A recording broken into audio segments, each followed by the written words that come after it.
नमस्कार साथियों, मेरा नाम है विनय कुमार गुप्ता और मैं आपका स्वागत करता हूं सिविल लक्ष्य एकेडमी के Chhattisgarh daily current affairs programme में। तो आइए शुरू करते हैं आज के शुभ विचार के साथ। खुद पर विश्वास रखो, तुम वो कर सकते हो जो तुम सोचते हो। तो आत्मविश्वास बहुत जरूरी है, हमें खुद पर हमेशा विश्वास रखना चाहिए। ठीक है, तो बढ़ते हैं अब पहले क्वेश्चन की ओर। हाल ही में समाचार में रही ढुकू प्रथा छत्तीसगढ़ के किस समाज में प्रचलित है? The Dhuku tradition which was in the news recently is prevalent in which society of Chhattisgarh? आपके ऑप्शन है पिछड़ा वर्ग, अनुसूचित जाति, अनुसूचित जनजाति या आदिवासी समाज या शहरी समाज। इसका सही जवाब है आदिवासी समाज, ऑप्शन सी, जिन्हें हम शेड्यूल ट्राइब के नाम से जानते हैं, शेड्यूल ट्राइब के नाम से जानते हैं। तो इस जो प्रथा है ढुकू प्रथा, इसके बारे में देखते हैं। छत्तीसगढ़ के कोरवा और पंडो जनजातियों में मुख्य रूप से देखी जाती है, तो इसको ये याद रखना है ना, ढुकू परंपरा। ठीक है, इसमें ढुकू एक पारंपरिक लिविंग रिलेशनशिप के रूप में देखा जाता है, जिसे शादी से पहले या बाद में या शादी के दौरान भी जोड़ा जा सकता है। स्पष्टीकरण ये है कि कोरबा या कोरवा मुंडा लोगों का एक जनजातीय समूह है जो उत्तर प्रदेश, बिहार, मध्य प्रदेश की पहाड़ी घाटियों और जंगल में रहते हैं। पंडो जनजाति उत्तरी छत्तीसगढ़ के सरगुजा जिले में स्थित है। वो पांडवों के वंशज होने का दावा करते हैं। ढुकू के संबंध में एक जोड़ा बिना शादी किए एक साथ रह सकता है। ढुकू संबंध में महिलाओं को ढुकनी कहा जाता है। झारखंड में ढुकू महिलाओं को पुरुष के बराबर अधिकार देता है, जिसमें जीवन साथी चुनने का अधिकार भी शामिल है। ढुकू विवाह महिलाओं को सामाजिक मान्यता और कानूनी अधिकारों से वंचित करता है। अगर जोड़े सामाजिक रूप से मान्यता प्राप्त करनी है तो उन्हें गांव का भरण पोषण करना होता है। ढुकू परंपरा का प्रभाव यह है कि जनजातियों के बच्चे ढुकू परंपरा से प्रभावित होते हैं और ये जो प्रभाव पड़ता है इन पे, ये नकारात्मक प्रभाव पड़ता है। ठीक है, कई बार क्या होता है कि विवाहित यानी ढुकू जो है वो दो तरीके का है। अगर क्लासिफिकेशन, सामान्य क्लासिफिकेशन किया जाए तो एक शादी के पहले वाला ढुकू और एक शादी के बाद वाला ढुकू। ठीक है, अगर शादी के पहले का ढुकू है तो चलिए नव युगल जो है वो अपने एक रिलेशनशिप में आ जाते हैं और उसके बाद उनकी शादी हो जाती है। लेकिन अगर शादी के बाद का ढुकू है तो इसमें बहुत सारी कंडीशन आती हैं। क्या होता है कि शादी होती है, उसके बाद कुछ साल तक शादी अच्छी चलती है और उसके बाद मान लीजिए कि जिंदगी में उतार चढ़ाव आए और पति या पत्नी दोनों में से कोई एक भी अगर दूसरे के ऊपर ज्यादती करता है तो वो जो दूसरा व्यक्ति है वो उस रिश्ते से निकल जाता है और वो ढुकू हो जाता है, यानी दूसरे किसी व्यक्ति के साथ वो चले जाता है। वो पुरुष या महिला कोई भी हो सकती है। ढुकू में बराबरी का दर्जा तो है, लेकिन इसके पीछे इम्पैक्ट ये होता है कि मान लीजिए कि रिस्पॉन्सिबल ज्यादातर माएँ होती हैं बच्चों के लिए। अब मान लीजिए कि माँ अगर चली गई है ना, ज्यादातर कहने का मतलब ये है कि बच्चे जो हैं ज्यादा कनेक्टिविटी माँ से रखते हैं, है ना, और माँ से उनका कनेक्शन ज्यादा रहता है छोटे बच्चों का, है ना, पिता की तुलना में। तो अगर माँ ढुकू हो गई और चली गई, है ना, तो उससे क्या होता है, वो बच्चे अनाथ हो जाते हैं एक तरीके से, क्योंकि पिता भी फिर किसी और को ले आता है। ठीक है, तो सौतेली माँ वाला चक्कर आ जाता है। तो उस चक्कर में भी जो बच्चे हैं वो इसमें पूरी प्रक्रिया के विक्टिम बनते हैं। ठीक है, यानी उनका लेना देना भी इससे कुछ नहीं होता है, लेकिन सजा उनको इस बात की मिलती है। तो ये सर्वे अभी बहुत से न्यूज़पेपर और जो समाजशास्त्री हैं उन्होंने किया और उसके बाद एक निष्कर्ष पे वो ये पहुंचे कि ढुकू प्रथा जो है, जो शादी के बाद वाली ढुकू प्रथा है, इसका बहुत ज्यादा निगेटिव इम्पैक्ट पड़ता है बच्चों पे। ठीक है, और ये जो ढुकू प्रथा है इससे करीब 200 से 300 परिवार केवल सरगुजा के, यानी केवल सरगुजा जिले के इससे प्रभावित हैं। ठीक है, और जो बच्चे हैं वो बिल्कुल उनके विकास में, उनके परवरिश में बहुत सी कमियां देखने को मिल रही हैं।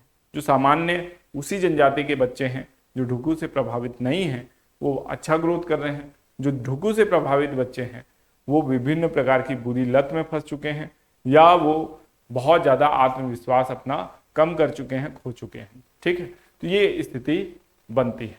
ठीक है, तो इसी को यहाँ पे बताया गया है। नेक्स्ट क्वेश्चन की ओर चलते हैं।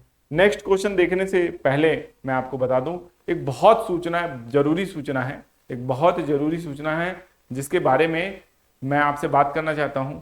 कारण ये है कि अभी कुछ हमारे मित्र हैं जिनके चैनल डिलीट हो गए, यूट्यूब चैनल। तो ऐसी कोई कंडीशन अगर हमारे साथ भी आती है तो हमारे पास कोई बैकअप प्लान नहीं है। तो उसके लिए मैं आप लोगों का सपोर्ट चाहता हूं कि आप क्या करें, टेलीग्राम चैनल जो है हमारा सिविल लक्ष्य एकेडमी, उसको ज्वाइन करके रखें।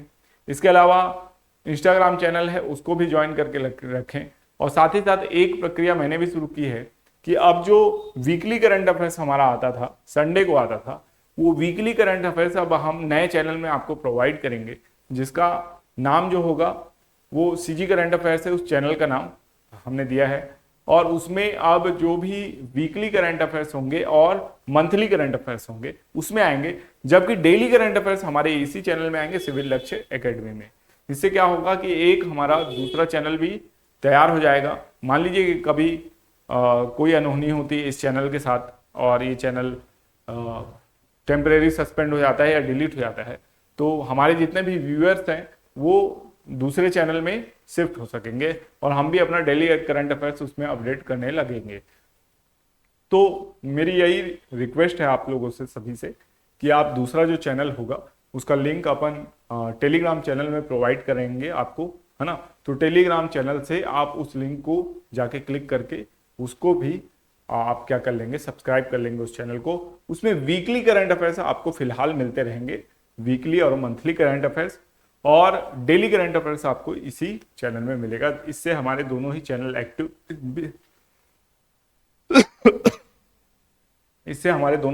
एक्टिव भी रहेंगे और हमको क्या कह सकते हैं, एक सिक्योरिटी भी फील होगी कि हाँ, अगर कभी इस चैनल में कोई दिक्कत आती है तो वो एक चैनल हमारा तैयार खड़े रहेगा। ठीक है, तो आते हैं अपने क्वेश्चन की ओर। भेड़िया पत्थर जलप्रपात किस जिले में स्थित है? इन विच डिस्ट्रिक्ट इज भेड़िया पत्थर वाटरफॉल लोकेटेड? बस्तर, जसपुर, बलरामपुर या दंतेवाड़ा? तो इसका सही जवाब है बलरामपुर। बलरामपुर में कुसमी चांदो मार्ग पर 30 किलोमीटर की दूरी पर इदरी ग्राम है। इदरी ग्राम से 3 किलोमीटर जंगल के बीच भेड़िया पत्थर नामक जलप्रपात है। यहाँ जो भेड़िया नाला है वो 2 पर्वतों के सघन वन वृक्षों के बीच प्रभावित होता हुआ इदरी ग्राम के पास हजारों फीट ऊंचाई पर पर्वत के मध्य में प्रवेश कर विशाल चट्टानों के बीच बहता हुआ 200 फीट ऊंचाई से गिरकर एक बहुत ही सुंदर दृश्य बनाता है। ठीक है, इसकी पिक्चर भी लगी हुई है। भेड़िया पत्थर नाम क्यों पड़ा है? पहले यहाँ पे जब भेड़िए रहा करते थे तो उनका रहवास था, ये एरिया था, इसलिए इसका नाम भेड़िया पत्थर पड़ गया है। तो ये आपका जलप्रपात है भेड़िया पत्थर। देखिए, भेड़िया पत्थर जलप्रपात के संदर्भ में एक कह सकते हैं डाउट भी रहता है कि कई बार इसको जसपुर जिले में भी दिखाया जाता है भेड़िया पत्थर जलप्रपात, लेकिन मैंने अच्छे से सर्च किया, गूगल मैप का भी सहारा लिया, तो अभी मुझे ये समझ में आया कि ये बलरामपुर जिले में है। कुसमी जो ब्लॉक है ये भी बलरामपुर में ही है। तो अभी हमने इसको बलरामपुर लिया है आंसर को। अगर इस एरिया के आप में से कोई है और अगर इसकी एग्जैक्ट लोकेशन आप जानते हैं तो बिल्कुल इसको अपडेट कीजिएगा, जिससे हमारा भी कॉन्सेप्ट और क्लियर हो पाए। ठीक है, आगे चलते हैं नेक्स्ट क्वेश्चन की ओर। हाल ही में जुलाई 2025 में ब्रिक्स शिखर सम्मेलन कहां होगा? आपके ऑप्शन है रूस, ब्राजील, भारत या चीन। तो इसका सही जवाब है ब्राजील। ठीक है, ब्राजील में जुलाई 2025 में क्या होने वाला है? ब्रिक्स शिखर सम्मेलन होने वाला है। और आपको हाल ही में डोनाल्ड ट्रंप जो कि अमेरिका के राष्ट्रपति हैं, उनकी एक स्टेटमेंट याद आ रहा होगा। अगर आप वर्ल्ड अफेयर से कनेक्टेड रहते हैं या वैश्विक जियो पॉलिटिक्स को फॉलो करते हैं, है ना, तो आपको ये जरूर पता होगा कि डोनाल्ड ट्रंप ने अभी अभी बोला था कि ब्रिक्स जो है वो तो टूट चुका है ना। ब्रिक्स में मतभेद पैदा हो गए हैं और ब्रिक्स के देश आपस में कनेक्ट नहीं है। तो वो जो स्टेटमेंट है वो बहुत ज्यादा इनकरेक्ट है। एक्चुअल में डोनाल्ड ट्रंप को यह भी नहीं पता था कि ब्रिक्स में चाइना भी है। हो सकता है उनको बाकी सदस्य देश भी ना पता हो। ब्रिक्स में वर्तमान में करीब 10 देश जुड़े हुए हैं डायरेक्ट इनडायरेक्ट रूप से, है ना। तो उनका ये नॉलेज है कि अभी तो 6-7 देश ही ब्रिक्स में हैं और ये लोग क्या कर रहे हैं कि कोई ब्रिक्स करेंसी लाने वाले हैं। तो डोनाल्ड ट्रंप का नॉलेज इतना ही है, ठीक है।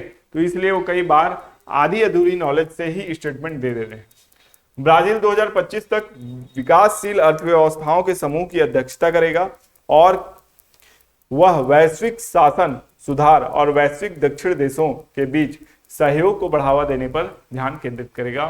ब्राजील सरकार ने शनिवार को घोषणा की कि अगला ब्रिक्स सम्मेलन 6 से 7 जुलाई को रियो डी जेनेरो में होगा, ठीक है। तो ये याद रखना है, ब्रिक्स सम्मेलन बहुत इंपॉर्टेंट है और ब्रिक्स देशों का जो संगठन है वो भी बहुत ज्यादा इंपॉर्टेंट है। ये विकासशील देशों का संगठन है, जैसा कि यहाँ पे आपको पता चला। आपके लिए एक छोटा सा सवाल है, सर्च कीजिएगा कि ब्रिक्स का पहला सम्मेलन कहाँ हुआ था, ठीक है, और कब हुआ था। इसके डिटेल में थोड़ा सा सर्च करके इसको कमेंट में लिखिएगा और जितना अच्छा आप कमेंट में लिखेंगे उतना ज़्यादा आपका जो नॉलेज है वो इम्प्रूव होगा, ठीक है। तो ये काम कीजिएगा। नेक्स्ट क्वेश्चन है, हाल ही में भारत टेक्स 2025 का आयोजन किस मंत्रालय ने किया है? Which ministry has recently organised Bharat Tex 2025, ठीक है। तो इसका सही जवाब है वस्त्र मंत्रालय। यहाँ टैक्स का मतलब टैक्स नहीं है, ये टैक्स है तो टेक्सटाइल वाला टैक्स है, ठीक है। वस्त्र मंत्रालय द्वारा समर्थित तथा वस्त्र निर्यात संवर्धन परिषदों के संघ द्वारा आयोजित भारत टेक्स 2025 का ऐतिहासिक व्यापार मेला तथा ज्ञान मंच बनने का वादा करता है, ठीक है। तो ये भारत टेक्स 2025 यहाँ पे आप देख सकते हैं, टेक्सटाइल फैशन एंड सस्टेनेबिलिटी इसका थीम है। ग्लोबल टेक्सटाइल एक्सपो यहाँ पे लगाया गया फरवरी में, ठीक है। तो इसके बारे में आपको याद रखना है, वस्त्र मंत्रालय द्वारा ये आयोजित किया गया, ठीक है। नेक्स्ट क्वेश्चन की ओर चलते हैं। प्रधानमंत्री मोदी ने हाल ही में किस वैश्विक व्यापार शिखर सम्मेलन को संबोधित किया है? World Economic Forum, global business summit, India ASEAN summit या G20 समिट? तो ग्लोबल बिजनेस समिट को संबोधित किया है, ग्लोबल बिजनेस समिट, है ना। ये एक्चुअल में एक न्यूज चैनल है, उनके द्वारा आयोजित किया गया शो था। ग्लोबल बिजनेस समिट 2025 को इन्होंने संबोधित किया और बहुत ही विनम्रता से भारत के तीसरे कार्यकाल को गति प्रदान की है। तो ऐसा याद रखना है आपको। हाल ही में समाचार पत्रों में उल्लेखित बैक्टीरियल सेल्यूलोज क्या है? What is the bacterial cellulose recently mentioned in the news?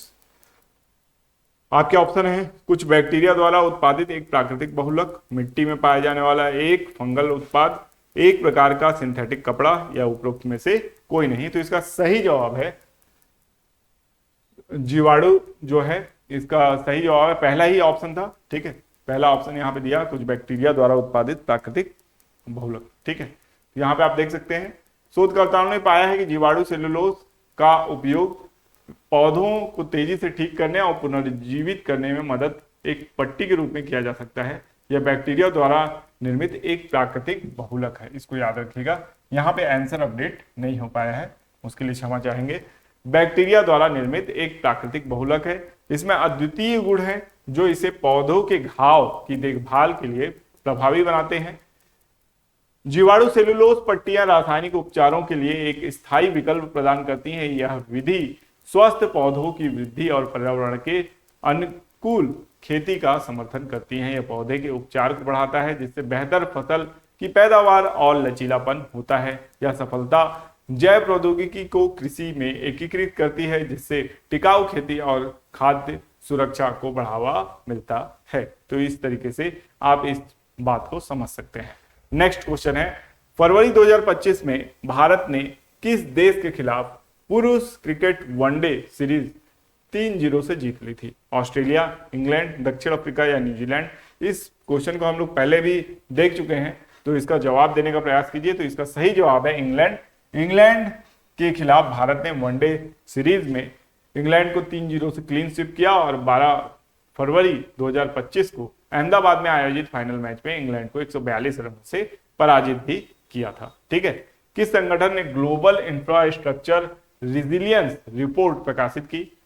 Which organization publish the global infrastructure resilience. ठीक है, तो इसका सही जवाब है आपदा रोधी संरचना गठबंधन, CDRI। ठीक है, तो आपदा रोधी अवसंरचना गठबंधन ने आपदा की तैयारी को आकलन करते हुए अवसंरचना लचीलापन रिपोर्ट जारी की। वैश्विक अवसंरचना जोखिम मॉडल और लचीलापन सूचकांक परिवहन, ऊर्जा, दूरसंचार, जल और स्वास्थ्य जैसे प्रमुख क्षेत्रों के लिए एक वित्तीय जोखिम डेटा प्रदान करता है और अवसंरचना अंतराल और जलवायु लचीलापन को संबोधित करने के लिए 2050 तक 9.2 ट्रिलियन वार्षिक निवेश की आवश्यकता है। भूकंप, चक्रवात, बाढ़ और सूखे जैसे आपदाओं के लिए अवसंरचना असुरक्षित है। कई निम्न और मध्यम आय वाले देश कमजोर अवसंरचना प्रशासन का सामना कर रहे हैं। रिपोर्ट डेटा संचालित जोखिम मूल्यांकन, लचीलेपन के आर्थिक लाभ, प्राकृतिक आधारित समाधान, सूचित नीति निर्माण और वैश्विक सहयोग पर जोर देती है। तो इसके बारे में याद रखना है। ठीक है, नेक्स्ट क्वेश्चन की ओर चलते हैं। परम्बिकुलम टाइगर रिजर्व किस राज्य में स्थित है? परम्बिकुलम टाइगर रिजर्व को याद रखना है, किस राज्य में स्थित है? कर्नाटक, केरल, तमिलनाडु या महाराष्ट्र? तो इसका सही जवाब है परम्बिकुलम टाइगर रिजर्व जो है ये आपका केरल राज्य में स्थित है। ठीक है, तो ये भी यहाँ पे अपडेट नहीं हो पाया है, इसको याद रखना है। केरल राज्य में परम्बिकुलम टाइगर रिजर्व स्थित है और ये पलक्कड़ त्रिशूर जिले में स्थित है और 351 वर्ग किलोमीटर में फैला हुआ है। इसे 2009 में प्रोजेक्ट टाइगर में शामिल किया गया है या घोषित किया गया है। परम्बिकुलम, सोलायार, थेक्कड़ी नदियां रिजर्व से होकर गुजरती हैं। ठीक है, तो जो इसे जैव विविधता का समर्थन करती हैं। रिजर्व 4 आदिवासी समुदायों का घर है, कादर, मालासर, मुदुवर और मालासर। ठीक है, ये 4 जनजातियां हैं, तो इनको भी याद रखना है। ये भी कहाँ की है? केरल की ही जनजातियां हैं। ठीक है, चलते हैं नेक्स्ट क्वेश्चन की ओर। ये आपका होमवर्क प्रश्न भी है, इसको हम लोगों ने पहले देखा है, तो इसका जवाब जरूर देना है आपको कमेंट बॉक्स में।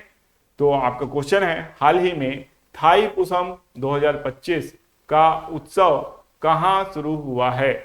आपके ऑप्शन है तमिलनाडु, केरल, कर्नाटक या मध्य प्रदेश। तो इसका सही जवाब आप कमेंट बॉक्स में जरूर दीजिएगा। किस भारतीय राज्य ने कृषि नवाचारों को बढ़ावा देने के लिए जी सफल योजना लॉन्च की है? तो इसका सही जवाब है गुजरात। किस राज्य में विधानसभा में पहला अनुवाद प्रणाली शुरू की गई? तो इसका सही जवाब है उत्तर प्रदेश। भारत ने हाल ही में ऑस्ट्रेलिया को कौन सा फल भेजा है? तो इसका सही जवाब है अनार। ब्रिटिश एकेडमी फिल्म अवार्ड 2025 में किसे सर्वश्रेष्ठ फिल्म चुना गया? इसका सही जवाब है कॉन्क्लेव। कौन सा देश हाल ही में भारत द्वारा स्पेस के सार्वभौम की स्थिति को स्वीकार करने वाला देश बना है? इसका सही जवाब है रूस।